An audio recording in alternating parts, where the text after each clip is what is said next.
નમસ્કાર વિદ્યાર્થી મિત્રો, કેમ છો? મારા વાલા વિદ્યાર્થી મિત્રો, હું અમિત પટેલ આપ સૌનું આ YouTube ચેનલ ઉપર હાર્દિક સ્વાગત કરું છું. વિદ્યાર્થી મિત્રો, આપણે ધોરણ 11 ના પ્રકરણ 5 ગતિના નિયમોની વાત કરતા હતા અને આપણે ગતિના ત્રણેય નિયમોની ચર્ચા અને એને અનુરૂપ જે કંઈ પણ દાખલાઓ આવતા હતા એ આપણે સંપૂર્ણ રીતે જોઈ લીધું છે. આજે આપણે એક નવા ટોપિક તરફ આપણે ભણવા જઈ રહ્યા છીએ, જે છે વેગમાનનું સંરક્ષણ, the law of conservation of momentum. વેગમાનનું સંરક્ષણ અને એને આપણે ઉદાહરણ દ્વારા સમજાવવાનું છે.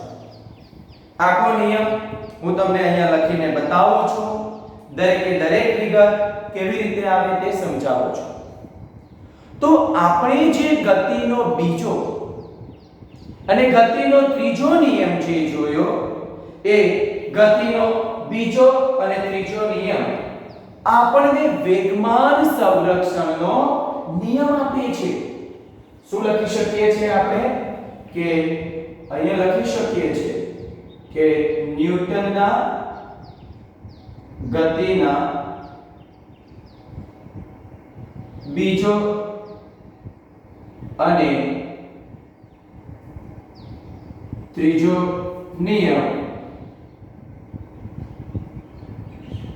આપણને આ વેગમાન સંરક્ષણનો નિયમ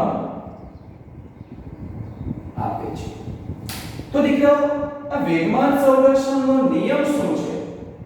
બરાબર છે? તો એ લો હું પહેલા બતાવી દઉં છું અને પછી એની આપણે સાબિતી મેળવીએ છીએ. તો વેગમાન સંરક્ષણનો નિયમ શું છે?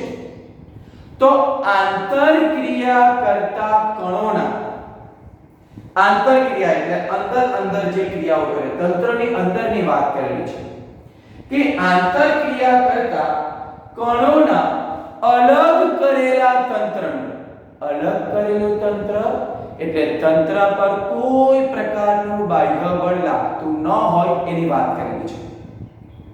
તો આંતરક્રિયા કરતા કણોના બનેલા અલગ કરેલા તંત્રમાં કુલ કોણીય કુલ વેગમાન હંમેશા કેવું રહે છે? અચળ રહે છે. અને એને જ દીકરાઓ આપણે વેગમાન સંરક્ષણનો નિયમ તરીકે ઓળખવામાં આવે છે. ચાલો તો નિયમ લખું છું, જરા જોઈ લો આપણે એને કેવી રીતે વ્યાખ્યાયિત કરી શકીએ છીએ. ચાલો તો શું લખું છું? આપણે અહીંયા લખીએ કે આંતરક્રિયા કરતા કણોના બનેલા આ અલગ કરેલા તંત્રનું કુલ વેગમાન અચળ રહે છે. કુલ વેગમાન અચળ રહે એટલે વેગમાન એટલે દર અને વેગનો ગુણાકાર અથવા તો બળ અને સમયનો ગુણાકાર. તો આ વેગમાન અચળ રહે એટલે પ્રક્રિયા પહેલા જે કંઈ વેગમાન મળે, પ્રક્રિયા પછી પણ એટલું જ મળતું હોય તો એને વેગમાનનું સંરક્ષણ થયું કહેવાય, કન્ઝર્વેશન થયું એમ કહેવાય. તો આ આંતરક્રિયા કરતા કણોના બનેલા અલગ કરેલું તંત્ર એનું કુલ વેગમાન અચળ કેવી રીતે રહે છે એ તો ઉદાહરણ દ્વારા સમજાવું છું, પણ અચળ કેવી રીતે રહે છે? તો અલગ કરેલું તંત્ર એટલે તંત્ર પર કોઈ પ્રકારનું બાહ્ય બળ લાગતું નથી. તો એવા તંત્રની અંદર, કણોના બનેલા આ તંત્રની અંદર કણોની દરેક જોડમાં, બે કણોની વાત કરીએ, એની દરેક જોડમાં પરસ્પર આપણે જે વાત કરીએ છીએ તે એ પરસ્પર લાગતું, બરાબર, જે બળો છે એ બળો વ્યક્તિગત કણોના વેગમાનમાં ફેરફાર કરે છે. વ્યક્તિગત, ઇન્ડિવિડ્યુઅલ, કે આ કણોનું બનેલું તંત્ર છે એ કણોના બનેલા તંત્રની અંદર કણોની જોડ, એ પરસ્પર જે આપણે જોડ લઈએ છીએ એ જોડની અંદર દરેક કણોના વ્યક્તિગત વેગમાનમાં ફેરફાર થાય છે. પરંતુ આ દરેક જોડની અંદર થતો વેગમાનનો ફેરફાર સમાન મૂલ્યનો અને પરસ્પર વિરુદ્ધ દિશાનો હોવાથી બે કણો વચ્ચે, એ બંને કણો વચ્ચે લાગતું આ બળ સમાન મૂલ્યનું પરસ્પર વિરુદ્ધ દિશામાં હોવાથી એકબીજાની અસર નાબૂદ કરે છે અને પરિણામે કુલ વેગમાન અચળ રહે છે. તો એ સાબિતી એટલે કે એક ઉદાહરણ દ્વારા હું તમને અહીંયા સમજાવું છું. અને એ ઉદાહરણ છે આપણે કોનું, આ ગોળી પ્લસ કોનું, બંદૂક પ્લસ ગોળી, અથવા ચાલો બંદૂક ગોળી પ્લસ બંદૂક એનું ઉદાહરણ છે. ચાલો જરા સમજી લઈએ એ ગોળી પ્લસ બંદૂકનું ઉદાહરણ શું છે. ચાલો તો માની લેવો કે બંદૂકમાંથી આપણે ગોળી છોડવામાં આવે છે. તો બંદૂક દ્વારા ગોળી પર જેટલું બળ લાગે છે એટલું જ બળ ગોળી બંદૂક પર એની વિરુદ્ધ દિશામાં લગાડે છે. આપણને ખબર છે આઘાત ગતિના ત્રીજા નિયમ અનુસાર આઘાત અને પ્રત્યાઘાત સમાન મૂલ્યના, પરસ્પર વિરુદ્ધ દિશાના. ચાલો જરા જુઓ, અહીંયા લખું છું કે એક આ બંદૂકમાંથી ગોળી છોડવામાં આવે છે. મુદ્દા સમજ પડે એ પ્રમાણે જ લખું છું. ચાલો તો જ્યારે બંદૂકમાંથી ગોળી નીકળે છે ત્યારે જો બંદૂક વડે ગોળી પર લાગતું બળ માની લેવો કે આપણે સદિશ F ગણીએ તો એટલું જ બળ ગોળી બંદૂક પર એની વિરુદ્ધ દિશામાં લગાવશે, એટલે -F લગાવે છે. ચાલો આપણે લખીએ છીએ. ચાલો જો બંદૂક વડે ગોળી પર લાગતું બળ સદિશ F હોય તો, બરાબર, કેટલું હોય, સદિશ F હોય તો કોને અનુસાર લખું છું, હોય તો આ ગતિના ત્રીજા નિયમ અનુસાર શું લખીએ આપણે, ગોળી વડે બંદૂક પર લાગતું બળ કેટલું થશે, -F અનુસાર આપણે લખી શકીએ આ ગોળી વડે બંદૂક પર લાગતું બળ -F થશે. બળ લાગવાથી પદાર્થના વેગમાનમાં ફેરફાર થાય છે, એટલે ગોળી અને બંદૂકના વેગમાનની વાત કરીએ છીએ. એટલે આ ગતિના ત્રીજા નિયમ અનુસાર ગોળી વડે બંદૂક પર પણ એટલું જ બળ લાગે છે, પણ બંદૂક ગોળી પર જે દિશામાં લગાવે છે એની વિરુદ્ધ દિશામાં એટલું જ બળ લાગે, એટલે અહીંયા માઈનસ ચિહ્ન આવે છે. અને બીજી વસ્તુ આપણા મગજની અંદર આપણે એ કોન્સેપ્ટને ક્લિયર કરવાનો, આ બંને બળ ડેલ્ટા ટી જેટલા સમાન સમયગાળામાં લાગે છે. એટલે આપણે અહીંયા લખી શકીએ છીએ કે આ બંને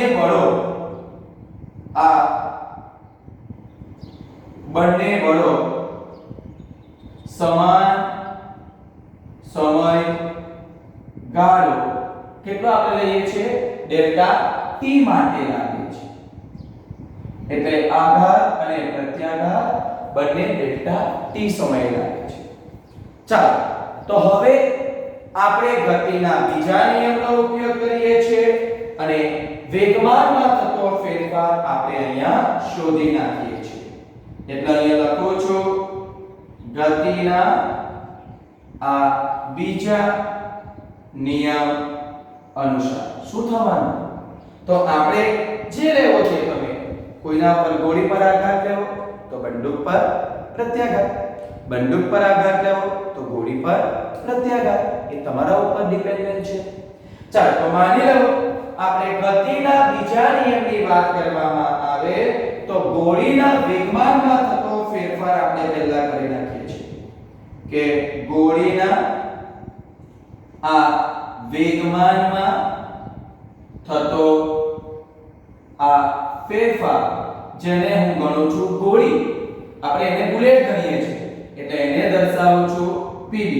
અને બળનો આઘાત તો આપણને ખબર છે ને કે આ બળનો આઘાત એટલે વેગમાનનો ફેરફાર. બળનો આઘાત કેટલો હોય? F ડેલ્ટા t, અને એને શું કહેવાય? વેગમાનનો ફેરફાર. તો અહીંયા મેં બંદૂકના વેગમાન, ગોળીના વેગમાનમાં જે ફેરફાર થાય છે, બુલેટના વેગમાનમાં જે ફેરફાર થાય છે એને મેં સદિશ pb વડે ડિનોટ કર્યો છે, ફેરફારને pb વડે ડિનોટ કર્યો છે. અને એ મને કેટલો મળે છે? તો બળ લગાડે છે F અને દીકરાઓ કેટલા સમય માટે લાગે છે? Delta t. તો આ જે ગોળી છૂટ્યા પછી ગોળીના વેગમાનમાં થતો ફેરફાર છે. ચાલો એ જ પ્રમાણે માની લેવો કે આપણે બંદૂકના વેગમાનનો ફેરફાર લઈએ છીએ. ચાલો એ જ પ્રમાણે કોનો લઈએ છીએ? આ બંદૂકના વેગમાનમાં થતો ફેરફાર. બંદૂક એટલે ગન એટલે pg, એટલો જ થાય છે ફેરફાર, પણ આની વિરુદ્ધ દિશામાં એટલે -f ડેલ્ટા t. કારણ કે બંદૂક પર બળ -f લાગે છે અને ગોળી પર બળ f લાગે છે. કેટલા સમય માટે લાગે છે? Delta t. એટલે બળનો આઘાત એને જ આપણે વેગમાનનો ફેરફાર કહીએ છીએ. ચાલો હવે પ્રારંભની વાત કરવામાં આવે છે, શરૂઆતની વાત કરવામાં આવે છે. તો વિદ્યાર્થી મિત્રો આપણને ખબર છે કે પ્રારંભની અંદર ગોળી અને બંદૂક બંને સ્થિર હતા. એટલે પ્રારંભમાં સ્થિર છે એટલે વેગ 0, એટલે પ્રારંભિક વેગમાન આપણને કેટલું મળવાનું? 0. અને બંદૂકમાંથી ગોળી છૂટ્યા પછી આ ગોળીનું વેગમાન આટલું છે, બંદૂકનું વેગમાન આટલું છે, તો આપણે અંતિમ વેગમાન શોધી નાખીએ અને બંને વેગમાનની આપણે સરખામણી કરીએ. જો બંને સરખા આવ્યા તો સમજી લેવાનું કે વેગમાનનું શું થાય છે? સંરક્ષણ થાય છે, કન્ઝર્વેશન થાય છે. ચાલો તો આ મળી ગયું ગતિના બીજા નિયમ અનુસાર ગોળી અને બંદૂક એ બંનેના વેગમાનમાં થતો ફેરફાર છે.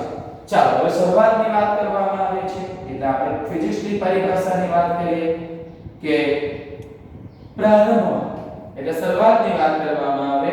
પ્રારંભમાં બંને એટલે આ બંદૂક પ્લસ ગોળી શું છે?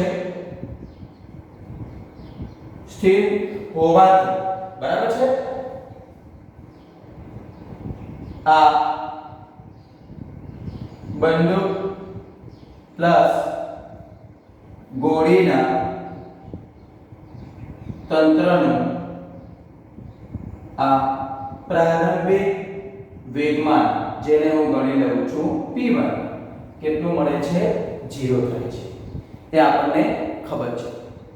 ચાલો હવે ગોળી પ્લસ બંદૂકનું આપણને પ્રારંભિક વેગમાન મળી ગયું અને એ મેં આ તમને બતાવ્યું તે પ્રમાણે એ શરૂઆતની અંદર સ્થિર છે એટલે આપણે એ લઈ લીધું 0. ચાલો હવે શું કરીએ છીએ? આ જ બંદૂક પ્લસ ગોળીનું કયું વેગમાન લઈએ છીએ? અંતિમ વેગમાન. ચાલો અને હવે લઈએ છીએ આ બંદૂક એક જ મિનિટ. હવે જે આપણે લેવાનું છે એની વાત કરીએ છીએ. ચાલો તો આપણે અહીંયા લખીએ છીએ આ બંદૂક પ્લસ આ ગોળીના તંત્રનું શું શોધી નાખીએ આપણે? આ અંતિમ વેગમાન. અને દીકરાઓ એને ગણીએ છે p2. ચાલો તો આપણી પાસે બંદૂકનું વેગમાન છે એ pg ગણી લઈએ વત્તા ગોળીનું જે વેગમાન છે એ pv ગણી લઈએ. ચાલો આપણી પાસે છે pg ની કિંમત જે આપણી પાસે છે એ આ છે અને pv ની કિંમત છે તે આ છે. બંને વેલ્યુ મૂકીએ છીએ. ચાલો તો pg ની વેલ્યુ કેટલી છે minus f delta t plus સદિશ f ડેલ્ટા t. બંને મૂલ્યો સમાન પરસ્પર વિરુદ્ધ એટલે જવાબ દીકરાઓ કેટલો આવે છે 0 આવે છે. એટલે અહીંયા અંતિમ વેગમાન પણ દીકરાઓ આપણને કેટલું મળે છે 0 મળે છે. એટલે એનો મતલબ શું થાય આપણે આના પરથી શું કહી શકીએ therefore શું લખી શકાય અહીંયા આપણે લખવું હોય તો આ બંદૂક પ્લસ ગોળીનું શું લખી શકાય આ પ્રારંભિક વેગમાન is equal to આ બંદૂક પ્લસ ગોળીનું કયું વેગમાન થાય છે આ અંતિમ વેગમાન. એટલે આને આપણે ગણવાનું છે આ આપણું કયું વેગમાન છે પ્રારંભિક વેગમાન. અને દીકરાઓ આ જે આપણને મળે છે એ શું મળે છે અંતિમ વેગમાન મળે છે. એટલે બંનેની વાત કરવામાં આવે તો આપણને પ્રારંભિક વેગમાન અને અંતિમ વેગમાન સરખું મળતું હોવાથી અહીંયા આપણે કહી શકીએ therefore આ બંદૂક પ્લસ ગોળી નું આપણે જે વાત કરીએ છીએ એ કુલ વેગમાન કેવું રહે છે અચળ રહે છે. અને એટલે અહીંયા આપણે કહેવું હોય આ બંદૂક પ્લસ ગોળીનું કુલ વેગમાન દીકરાઓ કેવું રહે છે અચળ રહે છે. એટલે આપણે અહીંયા કહી શકીએ છીએ કે એટલે કે આ બંદૂક પ્લસ ગોળીના તંત્રના કુલ વેગમાનનું શું થાય છે સંરક્ષણ થાય છે. અને પછી તમે એના પરથી લખી શકો છો કે આંતરક્રિયા કરતા આ કણોના બનેલા અલગ કરેલા તંત્રનું કુલ વેગમાન દીકરાઓ શું રહે છે અચળ રહે છે. અચળ શા માટે રહે છે તો આંતરક્રિયા કરતા કણોના જોડની વાત કરવામાં આવે તો દરેક જોડ એ પોતાના બળને લીધે વ્યક્તિગત વેગમાનમાં ફેરફાર કરી શકે છે. વ્યક્તિગત વેગમાનમાં ફેરફાર થાય છે પરંતુ એ દરેક જોડની વાત કરવામાં આવે તો એ વેગમાનનો ફેરફાર સમાન મૂલ્યનો પરસ્પર વિરુદ્ધ દિશાનો હોવાથી એ પરિણામી વેગમાન આપણને શું મળે છે 0 મળે છે. અને એને અનુરૂપ વેગમાનનું સંરક્ષણ થાય છે વેગમાનનું કન્ઝર્વેશન થાય છે. અને એટલા માટે આપણે અહીંયા લખી શકીએ છીએ જે ઉદાહરણ મેં આપ્યું છે કે જ્યારે આપણે રાઇફલ અથવા તો આપણે જે વાત કરીએ છીએ બંદૂક એની અંદર ગોળી નાખીને એને જ્યારે આપણે લોડેડ કરીએ છીએ બરાબર અને જ્યારે એને આપણે એ બંદૂકમાંથી ગોળી છોડવા માટે આપણે ટ્રિગર દબાવીએ છીએ તો એ બંદૂકની રચના એવી હોય છે કે ટ્રિગર દ્વારા એટલે કે બંદૂક દ્વારા બાહ્ય બળ એ ગોળી પર જેટલું બળ લાગે છે ગોળી એ જ સમયે બંદૂક ઉપર પણ એટલું જ બળ પરંતુ ગોળી પર લાગતા બળની વિરુદ્ધ દિશામાં લગાવે છે. એટલે અહીંયા તમે જુઓ કે ગોળી છૂટ્યા પહેલા જે પ્રારંભિક વેગમાન 0 હતું તો ગોળી છૂટ્યા પછી પણ તમને અંતિમ વેગમાન દીકરાઓ કેટલું મળે છે 0 મળે છે. એટલે પ્રારંભમાં જે તંત્રનું જેટલું વેગમાન હતું એટલું જ પ્રક્રિયા પછી પણ તમને એટલું જ મળે છે. એટલે અહીંયા તમે કહી શકો છો કે વેગમાનનું સંરક્ષણ થયું મોમેન્ટમનું કન્ઝર્વેશન થયું અને આ જ આપણો વેગમાન સંરક્ષણનો નિયમ છે જે ગતિના બીજા અને ત્રીજા નિયમ અનુસાર આપણે મેળવી શકીએ છીએ. આ એક ઉદાહરણ છે બંદૂક પ્લસ ગોળીનું ઉદાહરણ છે. બરાબર. બીજું આપણને બે દડા વચ્ચે જ્યારે આઘાત થાય છે એને અનુરૂપ વેગમાનનો ફેરફાર અને એ વેગમાન સંરક્ષણનો નિયમ અને ગતિના બીજા અને ત્રીજા નિયમની સાબિતી આપણે બીજા ઉદાહરણ દ્વારા મેળવવાના છે. તો વિદ્યાર્થી મિત્રો, આ સવાલ પૂછાય તો એનો આન્સર તમારે આટલો લખવાનો હોય છે. સંપૂર્ણ થિયરી આ બોર્ડ ઉપર મેં તમને બતાવી દીધી છે કે કેવી રીતે તમારે લખવાની છે. તો દરેકે દરેક સ્ટેપ સમજીને વ્યવસ્થિત રીતે સમજીને તમારી નોટબુકની અંદર લખી દો. જે કોઈ પણ વિગત તમને સમજ ના પડે એ તમે મને ડાયરેક્ટલી દીકરાઓ પૂછી શકો છો. તો વિદ્યાર્થી મિત્રો, આજના માટે આપણે આટલું જ રાખીએ છીએ. બાકીનું દીકરાઓ આપણે નેક્સ્ટ વિડિયોની અંદર જોઈશું. Okay, thank you.